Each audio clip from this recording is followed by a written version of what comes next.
New York's Attorney General is suing to dissolve the nation's largest gun rights group, the National Rifle Association. Letitia James is accusing top NRA officials of misconduct that resulted in the loss of tens of millions from the organization. For years, the NRA diverted millions and millions of dollars away from its charitable mission for personal use by senior leadership. This lawsuit specifically charges the NRA as a whole, in addition to 4 individual defendants. These individuals in the NRA are charged with failing to manage the NRA's funds and failing to follow numerous state and federal laws, which contributed to the loss of more than $64 million in just 3 years. The complaint names CEO and Executive Vice President Wayne LaPierre and 3 others. LaPierre is accused of spending millions from the organization's reserves on personal use, including trips to the Bahamas, private jets, and luxury hotels. In a statement, NRA President Carolyn Meadows claimed the investigation was politically motivated, calling the lawsuit a, quote, baseless, premeditated attack on our organization and the Second Amendment. For more, criminal defense attorney Joseph Tully joins me now. Joseph, thank you very much for being with us.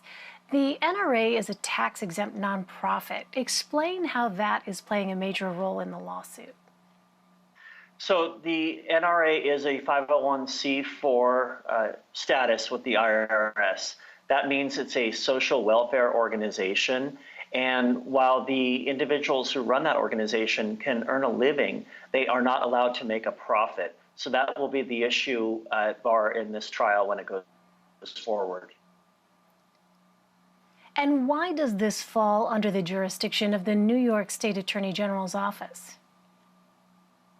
Well, the organization does business in New York. It has a presence. It has members in New York. It has 5 million members throughout the country, according to its own number. So anywhere an organization has a presence and has activities, a state attorney general will have jurisdiction.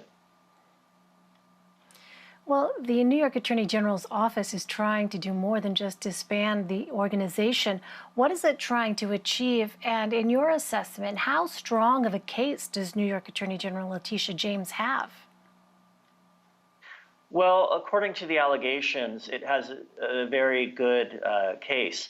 So, for instance, I've gone to trial on this very issue, whether or not people who were running a nonprofit were actually making a profit or were within the law. And the examples that I would give to my clients was, for instance, you can't buy your own private jet. You can't take trips to the Bahamas for vacation. And here, that's what the allegations are. So it's basically exactly what you wouldn't want to see in a nonprofit organization. Well, President Trump has been weighing in. Let's go ahead and listen to some of what he said earlier.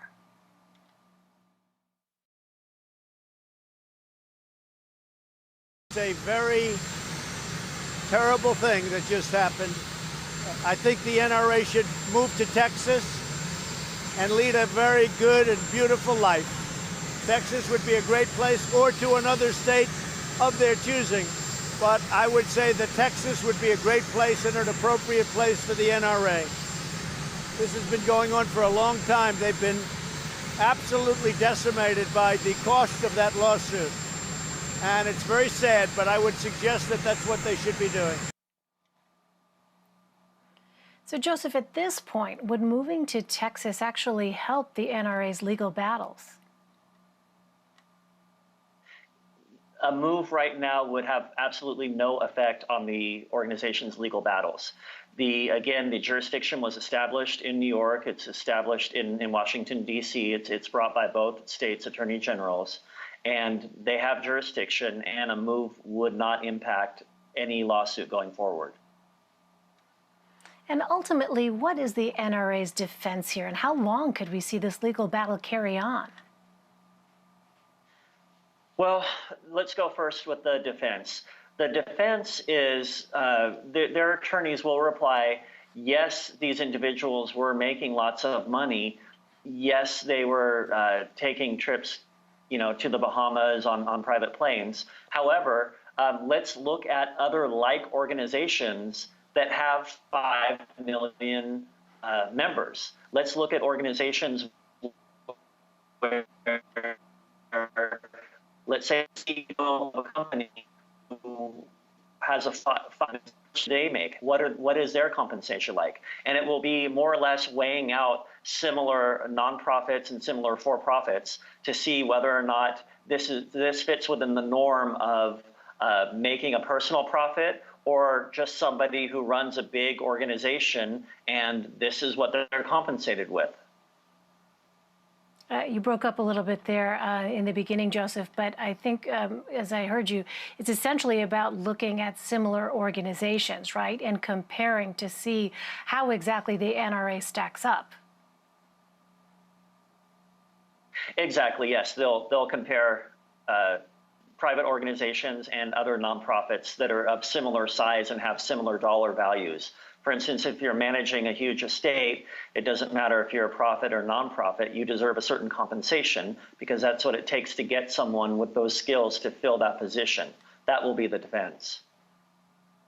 And as far as a time frame for this legal battle, what is it likely to look like? Well, that's harder to predict. So we know what both sides are going to argue, but we don't know how long this is going to play out, what pretrial motions are going to happen.